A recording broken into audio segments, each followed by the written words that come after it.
A couple of bits we've got to remember to put back on, and this is the chain guide. So that's just fitted on with a couple of crosshead screws. I'm reusing the original, and I've just zinc plated them again and did the olive drab look for them, so they're fine. And then this one goes on the one of the lower arms. Just remember to, there's a little spacer in there that, so it doesn't crush the I suppose nylon chain guide. And there's a little washer, and then just a Allen bolt can drop in there. So that goes on the one of the suspension arms, the chain side obviously. So I've just got to remember I did stamp these, so this is going back on the same way on the left hand side of the bike. So that sits, actually no, it sits that way, and then this clamps on there like that, so you've got to get it the right way around, and that obviously catches the bottom edge of the chain when it's a bit loose. What I might do is just put a little bit of thread locker on that so it doesn't vibrate loose. It's not done up much, don't need much, just a dab. It goes on there, so it's good it's not poking out the back, and then can go back on the bike. Just give it a bit of a nip up. That's not going anywhere. So it's that one. And same again with these, I'll just put a dab of thread locker on this and tighten them up on the bike. And one other little important bit, and that's this spring. This is made out of spring steel. That locates in the where the rear brake torque arm rests against that, and the spring action stops it rattling, which is quite a clever little design. So remember to pop that back in, don't lose it. So the hook at the back points towards the wheel. There's a tiny slot in there, so that's where that edge picks up on the inside there.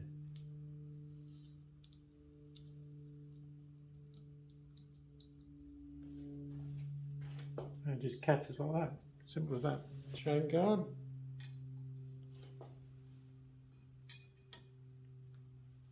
Not chain guard, I don't know what you call it, where the chain rubs against. That'll do. Now we just put the arms in. Nice bit of grease.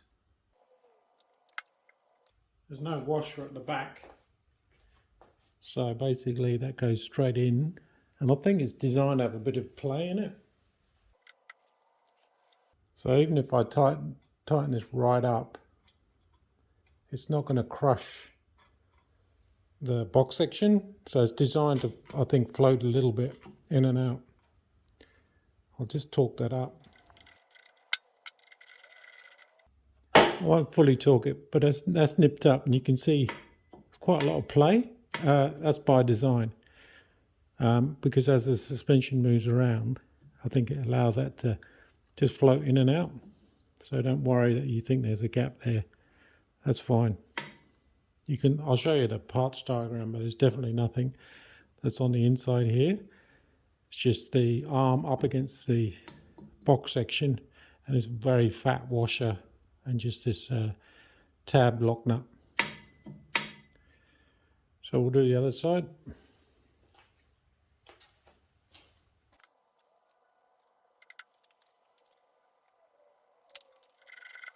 Now we just got to assemble all the parts together. So now we've got to assemble the lower linkage, which is a bit of a sequence of events. Just loosened off the bottom of the suspension unit. So I put in the 2 O-rings that came with the unit. They're not on the original. So there's one that goes in this end and likewise on the other end. And then we put on the seals, which face, they sort of just locate on the top there, and the other one, and then that should slide in between like that. And then the, I suppose a bush, which is a bushing, has to line up with all the 3 holes. So that's a bit of a wrestle.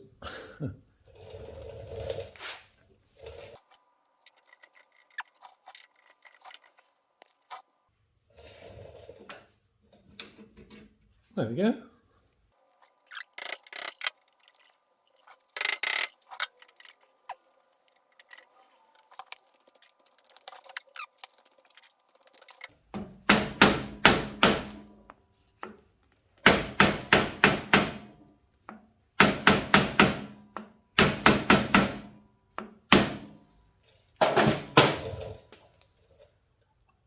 That's all lined up. Next bit, these little seal end caps, they just clip over the end. Make sure they're fully squashed. And then last, we line up the arms and then put the pin through. Again, put plenty of grease on, and put plenty of grease on these. There seems to be just one washer that goes on the other side. Put a bit of grease in there. Same on the other one. Now I'll try and line everything up.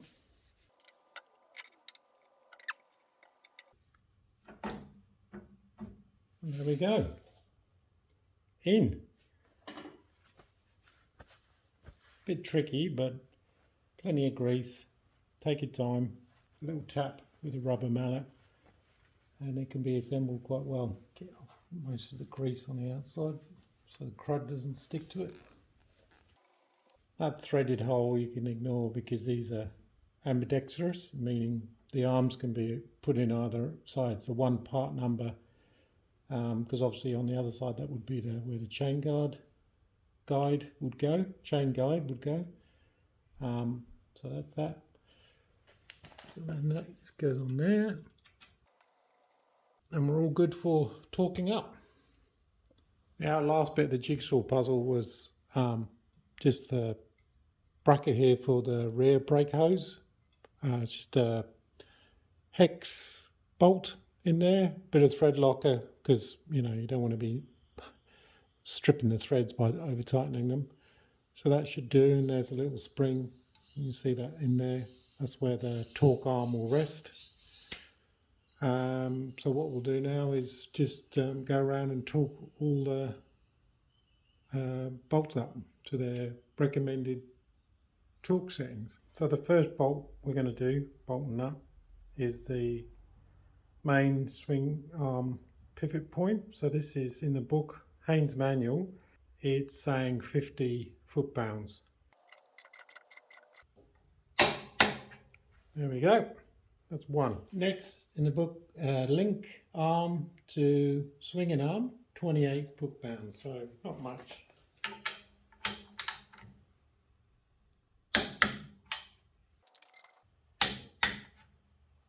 Next up is the relay arm, which is the black sort of dog bone thing, to the link arms. It's 47 foot-pounds. It's pretty similar to the main swing arm pivot bolt, so it's pretty high torque.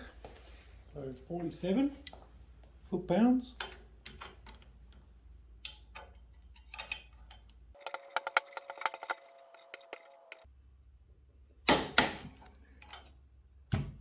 There we go. So our next one is the suspension unit to the frame, and they're 28 foot-pounds. And the same on the bottom.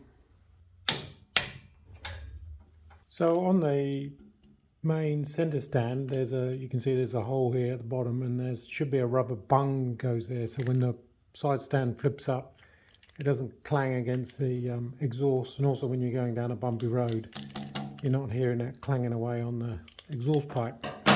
So on the Yambets website, they do sell them, but not for this year or model. So I took a risk to see if this part will fit, because it looks similar. Maybe it's too long, I don't know, we'll find out. We could potentially just turn that down if it's too long, or if that grommet, or what do they call it, wedge, is too small or too big. We'll see. And I think it's too big. So I'll measure that diameter and see if we can get it in there, or we could warm it up with a hot gun or something like that. See if it deforms enough to pop in. Well, of course, I thought I'd just have a little go with the screwdriver and see if I could work it in from the side. And yes, it does fit. So it feels a bit loose. I mean, look at it, it's rolling around there. So this could work, but it's pretty well stuck in there. And I mean, it's probably not going to go anywhere. So yeah, it does fit. You just got to angle it, get one edge in, and then just gently poke the screwdriver so it deforms, and it pushes in quite easily, actually. Shame I didn't film it.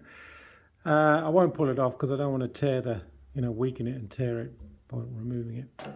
So that's that done. So you can use that on the RZ250's 1986 model, and probably the 350s for that matter. Cool. Okay, a few more parts come in. Parcel within a parcel.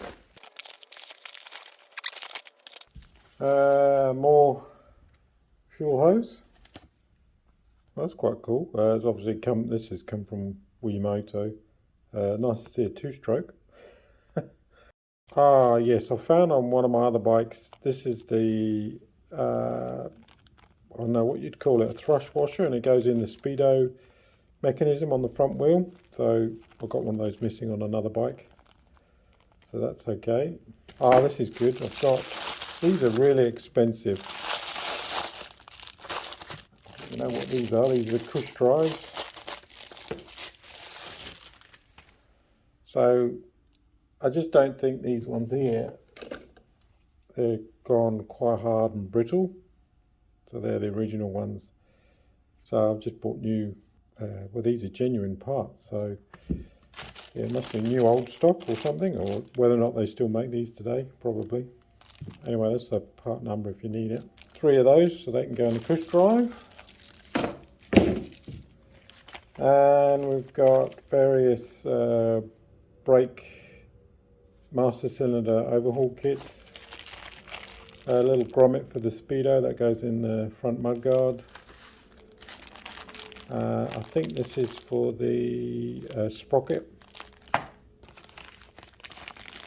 More brake kit overhaul part sets, and I think these are for the front 2 front brakes. So yeah, that's good. What's this? Oh yeah, another part for the speedo on one of my bikes is missing. This is the dog gear component. So it's good you can still get genuine parts. And finally, this is what I've been waiting for, is proper sprocket bolts, because yes, you can buy sort of like mushroom head or dome head alum socket head bolts, but the diameter of the stock mushroom head bolts is too small, too narrow. So I've actually forked out, even though these are really expensive. They're like, I don't know, yes, these are $6 each, so they're not cheap. But given the criticality of this component, I wouldn't really want to skimp on anything to do with sprockets, and the same for the disc brakes. Just get some genuine bolts, put them back in. So I can reassemble the cush drive sprocket, so that can be bolted up, torqued up nicely now.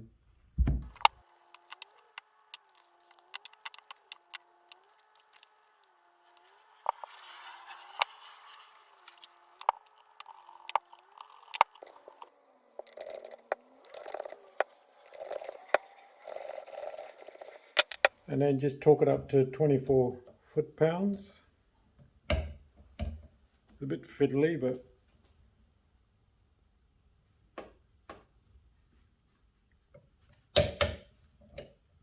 it'll do.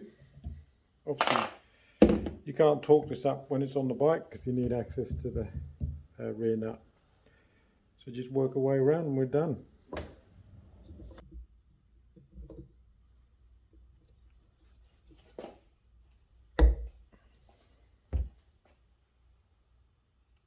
Pretty straightforward, but just the grommet pushes in the hole so they don't fall out.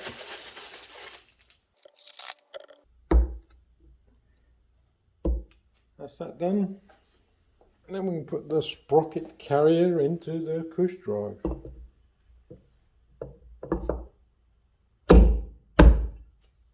Now that wheel can go back after I clean it. It's got a bit of grease and tar grease on it. I did make a stuff up. When I put the tar on and inflated it, I forgot about the yellow dot. I hadn't put it in the right spot opposite the tar valve. It was over here somewhere, I don't know, a mental blank or something. So that was a pain. I had to break the seal again, spin the tar around and redo that. And obviously I put on new, rebalanced it. So we're good to go back in. One thing I've got to remember is the rear brake arm, torque arm, what they call it. So first up, we've got to put the adjusters back in, and they only really should go in one way. So you can see here it's got a curve at the top, slight curve. That needs to match the curve of the suspension swing arm. So that goes in like that. So you can sort of see. It just allows it to go fully back as far as you can. The other thing is we'll grease everything up just to prevent corrosion and general reduce the sort of wear on everything and stiction. Goes in there, and then the other one goes in there. And on goes the end plates, plain washer, spring washer, surprisingly enough, as per the parts catalogue, and then plain nut. The reason they're plain is because of the spring washer. Otherwise, you could use, if you haven't got spring washers, you could just use a normal nut with the tab locks on these. But it just makes adjusting the chain a bit fiddly. So yeah, the spring washer should be fine. And that's per the manual. So we're good for that. Next up is obviously there's an adjuster marker that goes on this side, which is the right hand one. It's got R at the bottom. And we'll just grease everything up just to make assembly easy. Same with the rear brake caliper torque arm, I think they call this. That has to slot in here. So we'll put a bit of grease just to help it slide back and forth, and hopefully reduce the amount of paint that's going to be chipped off. And a little bit on the, just on the faces, not too much because obviously it's the rear brake, you don't want grease flinging off onto your brake. There's also the spacer that goes in the sprocket carrier. I don't know what to do that.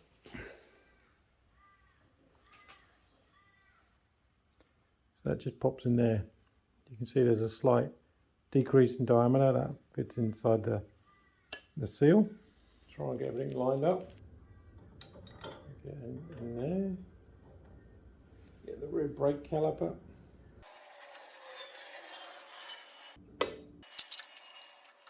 Make sure that's engaged.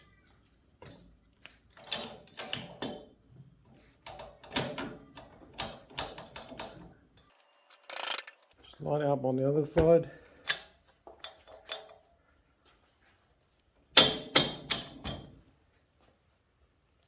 In there. And just put on the other adjustment marker. No washer. And this lock nut, well, castellated nut. Eventually, once we get the chain on and get the distance right, we can torque it up and then put a pin in.